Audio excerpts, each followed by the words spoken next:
మిథున రాశి వారికి 14-15 తారీఖులో ఏప్రిల్ నెలలో రవి భగవానుడు మేషరాశిలోకి ప్రవేశిస్తూ ఎండల్ని తీవ్రతరం చేసే పనిలో ఆయన ఉంటాడు.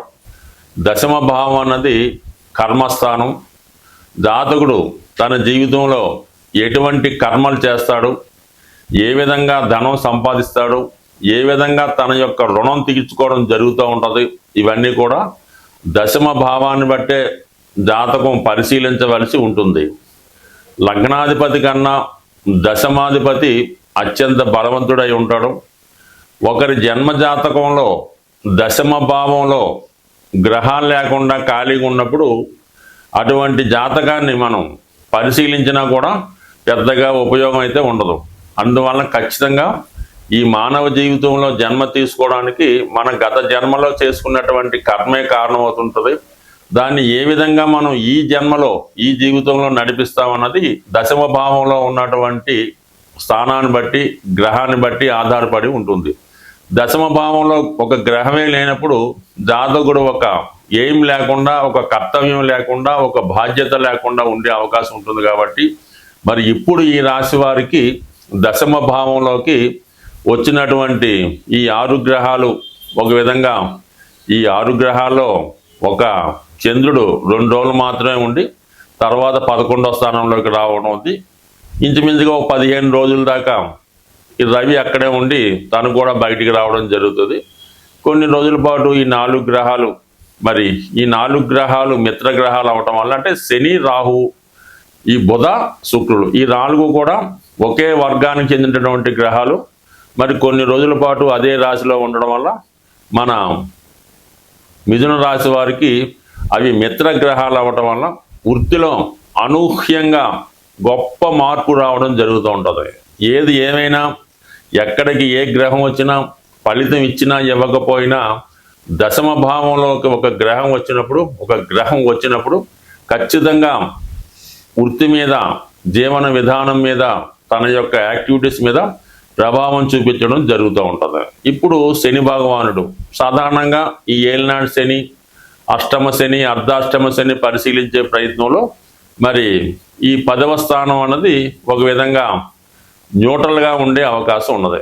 పెద్దగా కష్టపెట్టదు, పెద్దగా లాభాన్ని ఇవ్వదు. అయితే దశమంలో ఈ శని భగవానుడు మీకు రావడం వల్ల వృత్తిలో కొంత బాధ్యత పెరుగుతుంది. కొత్త ఉద్యోగ ప్రయత్నాలు చేస్తున్న వారు సబార్డినేట్గా ఒకరికి సహకరించే విధంగా ఈ గ్రహస్థితి మీకు ఉంటుంది. నెమ్మదిగా అభివృద్ధి ఇవ్వడం జరుగుతూ ఉంటుంది. అలాగే కార్మిక రంగంలో ఉన్న వాళ్ళకి, లేబర్ యూనియన్గా ఉన్నవారికి, రాజకీయ రంగంలో ఉన్న వాళ్ళకి ప్రజల కొరకు మీరు పోరాడి వారి సమస్యలు పరిష్కరించే విధంగా ఈ గ్రహస్థితి రావడం జరుగుతూ ఉంటుంది. అంటే మొత్తం మీద మిమ్మల్ని ఒక నాయకుడిగా చేయడం జరుగుతూ ఉంటుంది. వృత్తిలో బాధ్యతలు పెరుగుతాయి, కొత్త ఉద్యోగ ప్రయత్నాలు ఫలిస్తాయి. అలాగే అనూహ్యంగా రెస్పాన్సిబిలిటీ కూడా పెరుగుతుంది. అప్పటి వరకు సబార్డినేట్గా ఉన్నవారు ఒక మేస్త్రి హోదాలోకి రావడం జరుగుతూ ఉంటుంది. దాని తర్వాత ఈ రాహువు టెక్నాలజీ కారణం అవుతుంటాడు. ఒకే వ్యక్తి ఒక 1000 మందితో పని చేయించాలన్నా, ఒక లేని దాన్ని ఉన్నట్టు చూపించాలన్నా రాహు కంపల్సరిగా ఆ భావంలో ఉండడం జరుగుతూ ఉంటుంది. ఈ రాహువు అలాగే మనకి శని భగవాన్ ఇద్దరూ కలియడం వల్ల ఇది ఎక్కువగా సినిమా రంగంలో ఉన్న వాళ్ళకి, సాఫ్ట్వేర్ రంగంలో ఉన్న వాళ్ళకి చాలా అనుకూలించే అవకాశం ఉన్నది. అలాగే మీరు ఏదన్నా ఒక ఇండస్ట్రీ స్థాపించాలన్నా, ఒక కెమికల్ పరిశ్రమలో ప్రవేశించాలన్నా, కొత్తగా వ్యాపారం చేయాలన్నా ఈ రాహువు శని గ్రహాల కలయిక మీకు చాలా బలాన్ని ఇస్తుంది. అలాగే మీ యొక్క కృషికి తగినటువంటి ఫలితాన్ని కూడా ఈ గ్రహస్థితి రావడం జరుగుతూ ఉంటుంది. దీనితో పాటుగా మనకి శుక్రగ్రహం పంచమాధిపతిగా ఉన్నటువంటి శుక్రుడు దశమ స్థానంలో ఉన్నప్పుడు జాతకుడు తన తెలివితేటలు, తనలో ఉన్నటువంటి జ్ఞానాన్ని, విజ్ఞానాన్ని ఉపయోగించి కొత్తగా దాన్ని ప్రజెంట్ చేయడం జరుగుతూ ఉంటుంది. బట్ ఏదైనా ఇది సినిమా రంగంలో హీరోయిన్స్కి చాలా మంచి అవకాశం రావడం జరుగుతూ ఉంటుంది. ఇప్పటిదాకా చిన్న పోర్షన్స్ వేసుకున్నటువంటి మీకు ఒకేసారి సెలబ్రిటీ హోదా వచ్చే అవకాశం ఉంటుంది. మరి బుధుడు కూడా అదే రాశిలో సంచరించడం వల్ల మీరు చేస్తున్నటువంటి వృత్తితో పాటు అదనపు ఆదాయం కొరకు చేసే ప్రయత్నాలు కూడా చాలా వరకు ఫలించే అవకాశం ఉంటుంది. కాబట్టి మొత్తం మీద ఇప్పుడు ఏర్పడినటువంటి గ్రహస్థితి కంపల్సరిగా మీకు వృత్తి వ్యవహారాల్లో కంపల్సరిగా అభివృద్ధి ఇవ్వడం జరుగుతుంటుంది. ఇది ఎక్కువగా ఉన్నత విద్య, పీజీ లాంటివి, పిహెచ్డీ లాంటివి చేద్దాం అనుకున్న వాళ్ళకి కూడా ఈ గ్రహస్థితి మీకు సంపూర్ణంగా సహకరించడం జరుగుతూ ఉంటుంది. మొత్తం మీద ఈ గ్రహస్థితి మిథున రాశి వారికి చాలా వరకు మంచి ఫలితాన్ని ఇవ్వడం జరుగుతుంది. స్వస్తి. ఎటువంటి గ్రహస్థితి అయినా, ఎటువంటి దోషాలు జాతకంలో ఉన్నా దాన్ని వ్యక్తిగతంగా ఎవరికి వారు చేసుకున్నటువంటి పరిహారాల వల్ల మాత్రమే ఆ దోషాలు నివృత్తి అయి జాతకుడు అభివృద్ధి వైపు వెళ్ళే అవకాశం ఉంటుంది.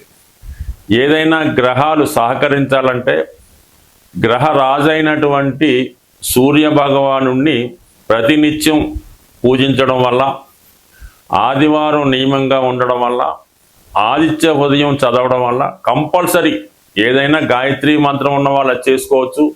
సాంప్రదాయంగా రవి భగవాన్ని పూజిస్తేనే మిగతా గ్రహాలు సహకరిస్తాయి.